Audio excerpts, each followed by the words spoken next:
So I'm gonna go change in my car.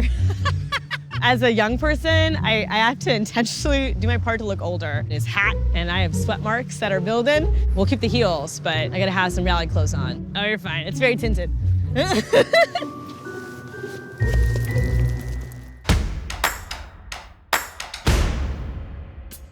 Women have to face double standards and how we are treated and perceived in these spaces, especially in political spaces. When I first started running, I got a lot of female candidates, previous candidates who had called me with advice. And one of them said, use bigger words because then they'll think you're smarter and it'll help your age. And one said, don't wear pink. Men can get away with not going all out, leaving the comb at home, but women don't always get those passes. I'm putting myself out there every time I go speak. And so there's a level of vulnerability to that. I find that difficult, I do. You're told to be likable, and you're given always reasons why you're not likable. I feel patronized all the time, especially people who are not giving me the benefit of the doubt. An older man said, oh, you're the Asian girl that's running for office. And I had to correct him and say, sir, Asian girl will not be on the ballot. Please remember my name, Pearl Kim.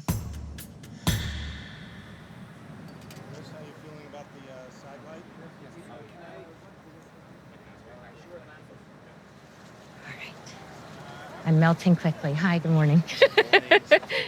So I have the script memorized too, so if my eyes look funny when I'm reading it, maybe I should just look at the camera. Well, always look at the camera. Well, oh yeah, no, but okay. Good, and 3, 2, 1. I'm Pearl Kim, and I approve this message because I actually give a damn. Yeah, more dynamic, especially at the end. Okay. Because right now you're saying that I give a damn. Is that what it sounds like? Okay. I'm Pearl Kim, and I approve this message because I actually give a damn. Good, cool. Better? Best one yet. I am a sexual assault survivor. I am a cancer survivor. I am Pearl Kim. Obviously, the sexual assault survivor is, I mean, seriously, you don't want to be happy about that, but it's serious, but you're still approachable. Initially, I'd be hesitant to talk about being a sexual assault survivor, cancer survivor. Then as I kept going, I recognized this is part of my story. I was so private with my life prior to running for office, and it's my responsibility now to share my life with people, and that was certainly a transition. Pearl, who were your childhood heroes? I'd have to say my mom and my dad. If you had something to say to your parents, what would it be? Oh, you're gonna make me cry. I guess if I could say something. Sorry. I'm not supposed to cry. Nothing wrong with crying. I would tell my parents how much I love them, and I'll never forget the sacrifices that they made so that I could be here. I'm gonna have Makeup. Sorry. Okay, no more emotional questions, right?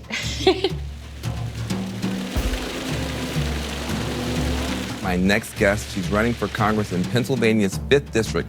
If she wins, she's going to be the first woman of color ever to represent Pennsylvania, to be a Republican woman in the Trump Republican Party. I mean, that's got to be a little bit weird at different times. We should never politicize this issue, right? Combating sexual violence, combating domestic violence should transcend politics, period.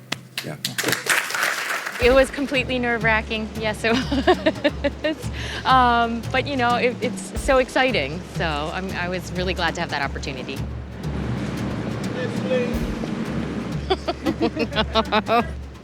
Miss Kim, it's Miss Kim.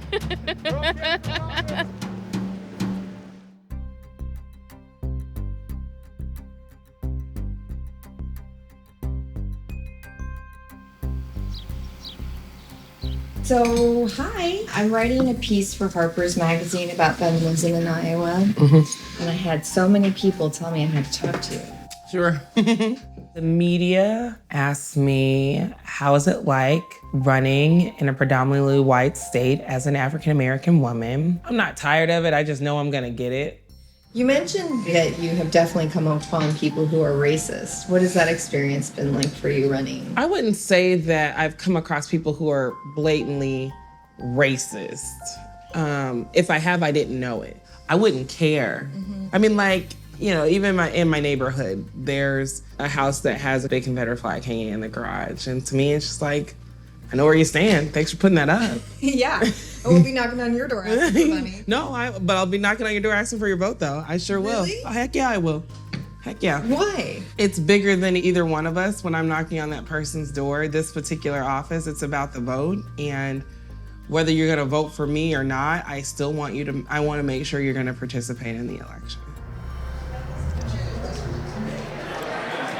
Hello. Nice to meet you. Are you from around here? Nope, I'm originally from Mississippi. Oh, really? Yep, I came up here to go to Drake and stuck around. When I walk into a room, there's no way for me to hide the fact that I'm Black and I'm a woman. So I don't need to tell them about it. What do you do? I'm an engineer for an industrial HVAC company. I don't need to talk about race. I don't need to talk about gender. I just need to talk about what they want to hear about, which is them, their issues. Our businesses are a big deal in this state and really significant for rural Iowa. I'm learning how to read the room more and more. Well, I live in the Drake neighborhood, so I know exactly where you're. I went to Drake. All right. Well, Yeah. good. Yeah. We have a great neighborhood of diverse people, and it's just nice to see all the different folks that come out. So, If I'm not communicating to them in a way in which they can receive, then I'm not a good messenger.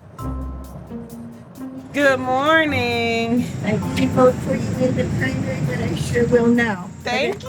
But I didn't know you in the primary. It's okay. We won it, so we're good. Yeah, so far so good. Yes, ma'am. So cute. As women, we've always had to go above and beyond to prove ourselves capable to achieve and to accomplish. And I'm going to be running for school board in 2019 here, so. Congratulations. Thank you. Congratulations. I hope I'm in office so I can get your papers when you file. All right. To be honest, it's not because men are the ones that aren't giving us passes. I think sometimes as women, we don't give each other passes. I am so thrilled to be amongst so much estrogen right now. But let's be real. You know, sometimes as women, we can be hard on ourselves. You know, we want to make sure that we come correct in every single situation. And sometimes we turn over that sentiment to our sister. But I'm asking us, just for the next 90 days, lighten up a little bit. What's the most common criticism that you get?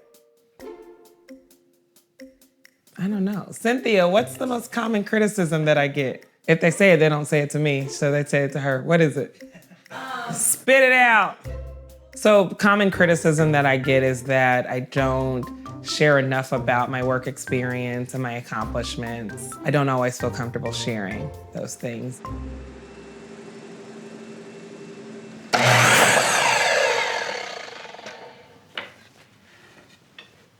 My Instagram bio is American Girl, candidate for New York State Assembly District 113, owner of Zegers Freedom Flags, love country music, hate socialism.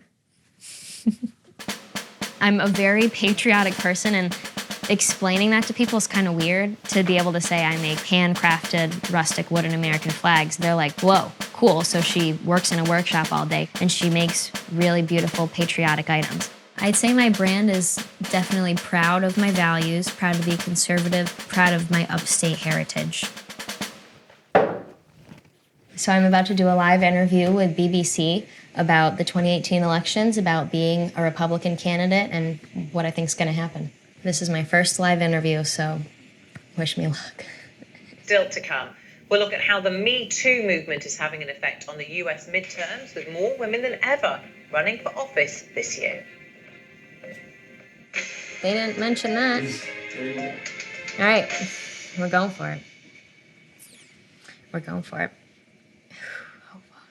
Discrimination in the workplace, sexual harassment, and equal pay. Just some of the issues which have got women talking in the last 12 months. Morgan, if I can start with you first, how representative of your politics are the party and the president? So for me, the Republican Party has always been about that classic Ronald Reagan quote of getting the government off of your backs and out of your pockets. I've been happy to see that President Trump and the Republicans could pass tax reform. What about on his attitude towards women, Morgan? He has been accused of being misogynistic. It's been troubling. I don't tolerate that behavior from anybody, And specifically as a state assembly candidate, I need to focus on what's going on in Albany. A lot of people say it's worse than Washington. I also want my presence down there to kind of let the men know that it's not going to be tolerated and that I will call it like I see it. Morgan Zegers, really good to talk to you on BBC World News today. Goodbye for now.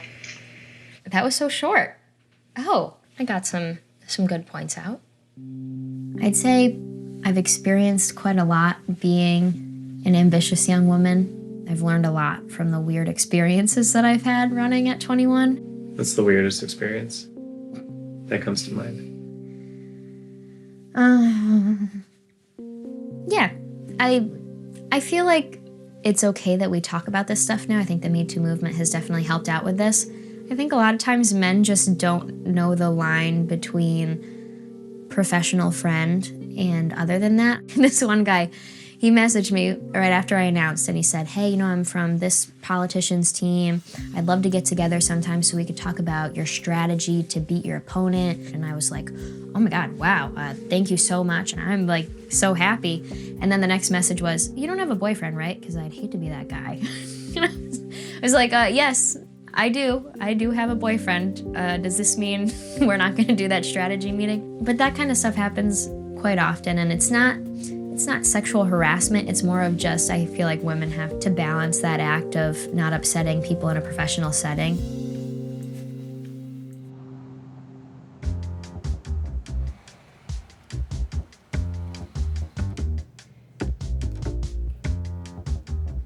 When this campaign first started, we had a lot of people share their feedback to us. So I actually created a short list. Do something about your hair, because your bangs are in your face. Be more moderate. Win the primary and then move to the center. Don't bring up awkward conversations or issues in the beginning. Let others do that. I don't get a lot of this feedback anymore. In this past year, there's been a realization that I'm a strong candidate. The night I lost my mom was a moment that I made the decision to honor her life, through the act of empowering others, and I've been doing that ever since. Growing up without a mom meant navigating dating, menstruation, all those pieces. I was at county public schools, and we had abstinence-only education. This person on stage, she went even as far to use gum as an example.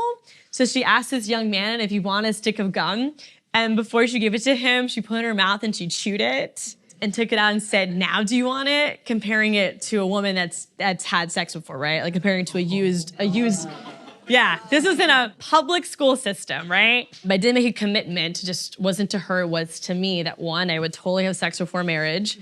So abstinence works. And two, would be safe. And that's how I actually found Planned Parenthood and was hired in Planned Parenthood in 2012. I would rather be the one that tells my story for me than others try to take it away. And isn't there so much power to a woman who is open about sexuality and issues that are so taboo? And when I'm on the House floor, I want to be able to say what needs to be said without fear of repercussion. How are you feeling? We're getting kind of nervous. Don't be nervous. This is like I'm getting married to the state of Florida. What do you may do? Look up.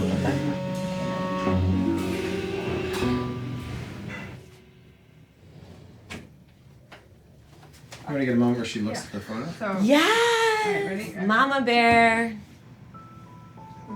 Okay. Yeah, I think we got it. It's funny, we're like, why does she have a photo for stuff? Oh my God, no way, really? And I think we'll read through here, and we'll do it a couple times. Okay. Because I'm gonna cut it and post it. Okay. And so very conversational. Okay. You're ready, and action. My mother's name is Nasreen, which means wild rose in Farsi. We lost her in 2004. I was only 13, but that night I found my purpose. It was really good. I think it's important to be authentic about that story because there's other people who have that trauma, and when they know that you've experienced it, there's a understanding that I feel your pain and I'm gonna fight for you. My mom is the reason I fight, and I won't let her down. And I won't let her down. My mom is the reason why I fight, and I won't let her down. Cool. All right, awesome.